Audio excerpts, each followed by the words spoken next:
Now, state election leaders are scrambling to restore voter confidence after the wrong mail-in ballots were sent out to some people. Now, those ballots are being replaced. Matt Gregory is talking about this mix-up with the state election head and voters.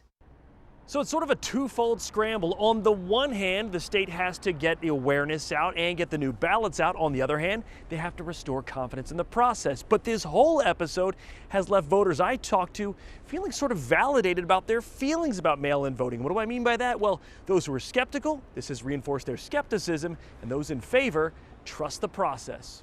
At the mail-in ballot drop-off at the Lake Arbor Community Center in Prince George's County, everyone's heard about the mail-in issue plaguing the state. All I saw was what was on TV. I got a text and I've heard it on TV.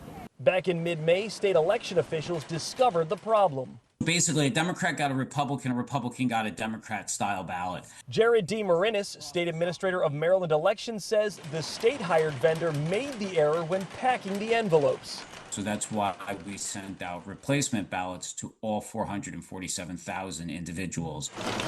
DeMarinis says the vendor picked up the cost of reprinting and remailing. The state has worked on awareness. They've sent out thousands of texts, emails, and postcards. Here's what all affected mail-in voters should do, even those who've returned their ballots already. Vote the replacement ballot that is clearly marked. That's the one that will be counted. If you still have your original mail-in ballot, do not vote on that one. Use the clearly identified replacement.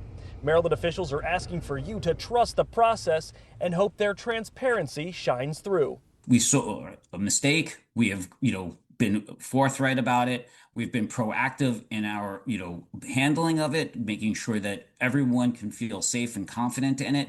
Well, it's probably been about 2 weeks that I learned that there was a second ballot coming out and the first one was not properly done. Back at the drop-off, how confident voters are seems to depend on their feelings on mail-in ballots. I think they've made the announcement in enough time because voting hasn't started yet. The early voting hasn't started yet. I thought it was ridiculous, and that's why I don't do it. That's why I come in person, because I don't want to have to wait on my ballot to be counted after the fact, number one. And number two, this issue happens. I asked state election officials how much is this whole process going to cost the vendors.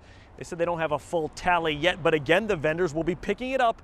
And finally, if you got the replacement ballot, fill it out and send it in. In Prince George's County, I'm Matt Gregory, WUSA 9. And DC's primary